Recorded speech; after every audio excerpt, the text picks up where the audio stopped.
Hey everybody, it's Miss Landry, and today we're going to learn about the hind, the mid, and the forebrain. I did go over this in class, but this is just a review so that you can make sure that you understand all the learning objectives, make sure you understand what parts of the brain go in each area, and then we'll also go over the limbic system and the functions of the different parts of the limbic system. So let's jump in. First of all, we're going to talk about the structure. It's kind of interesting. So all mammals have a very common brain structure that involves the hindbrain, the midbrain, and the forebrain. Now, it used to be believed that we evolved in layers. So the hindbrain, the part in the back, which has a lot of survival functions, so breathing, heart rate, things like that, that was what we called the lizard brain, meaning that it basically was the earliest in our evolution.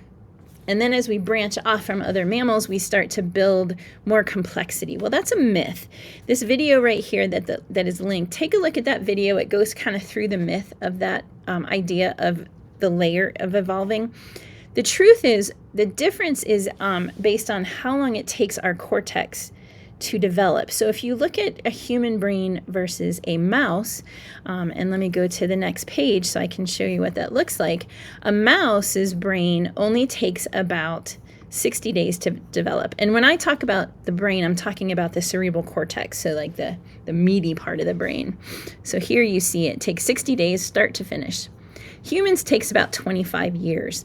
So when you look at the size of the cortex relative to the entire brain, human cortexes have a much higher ratio. That's what actually indicates complexity. And I think that's important for us to know. So let's move on to the hindbrain. We're going to talk about 3 parts of the hindbrain. There's actually 4 that I want you to know.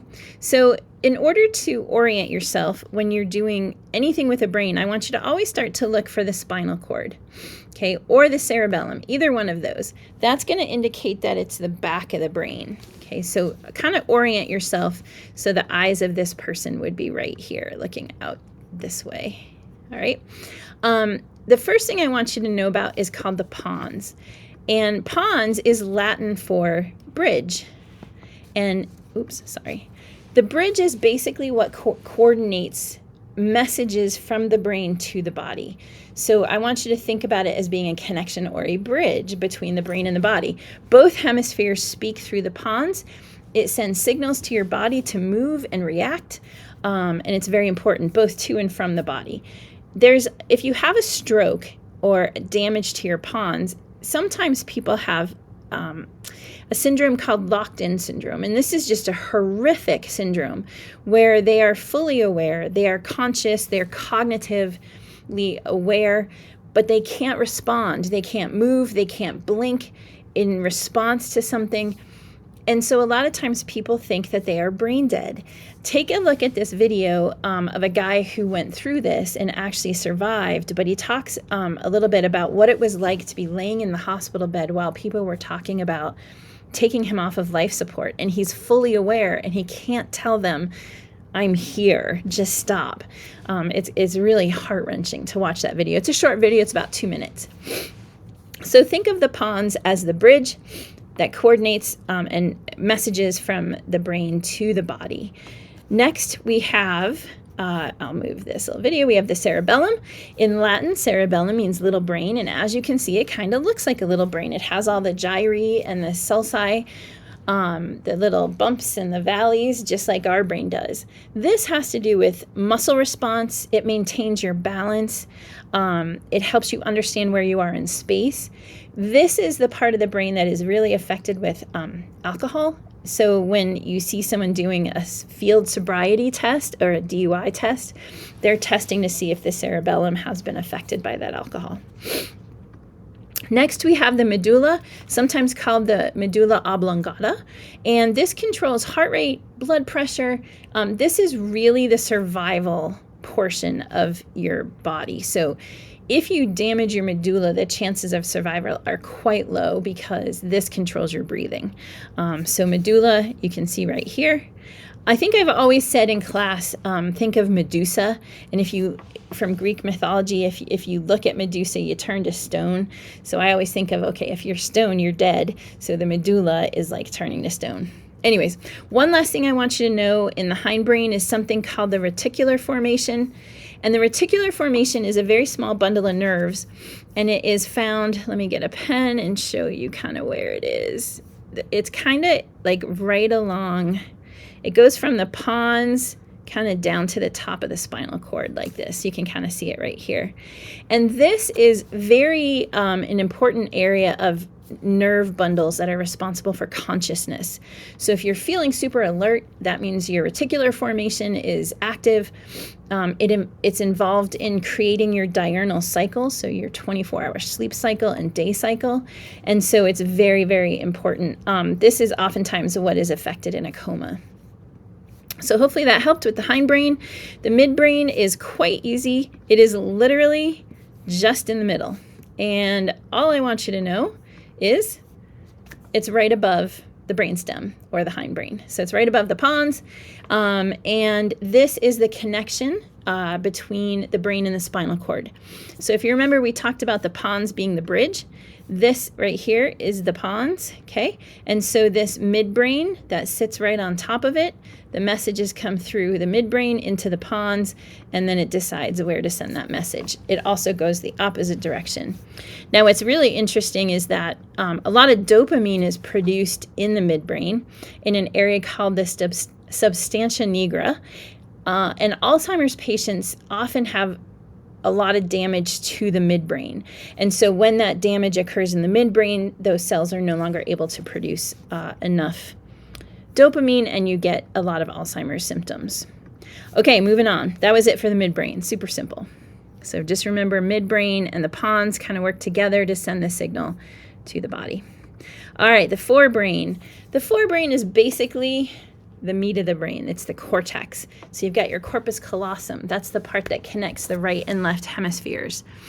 It contains the limbic system, which we're going to go into in pretty good detail. So I'm just going to leave it there, and we will go into the limbic system. Before we do that, I do want to talk about right versus left brain. There's a myth that people are either a right-brained person or a left-brained person. That is a myth. I cannot stress this strongly enough. While it is true that some people can maybe have a stronger propensity towards left versus right, so right is going to be, the right hemisphere is going to be a lot of parallel processing. The left hemisphere is going to be a lot of sequential processing and feedback control. We use both. So don't think that you are either right or left brain. You use both. Now, it may be that during some of your work, your left hemisphere is more in control, but understand that that is not true. It is also important to know that the side of your brain that you're talking about controls the opposite side of your body. So let me show you in this picture here. I'll get a blue color. So if I have damage and I have a stroke in my right hemisphere, the left side of my body will actually be affected. So the right hemisphere controls the left side of the body, and the left hemisphere controls the right side of the body. Now that is going to become important when we get into something called split brain surgery, which I believe we're going to talk about next. Let's see. Yes, split brain surgery. This is really cool.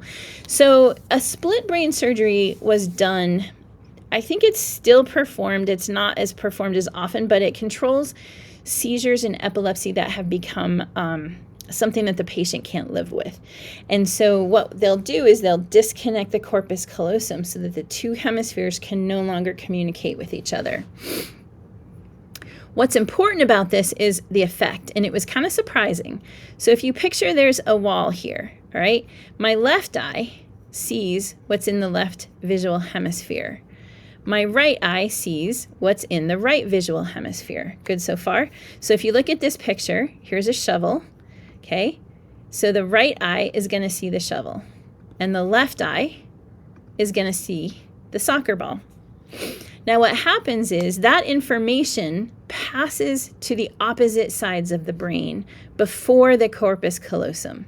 So this shovel is actually going to go to this side of the brain, and the soccer ball is going to go to the right side of the brain, all right?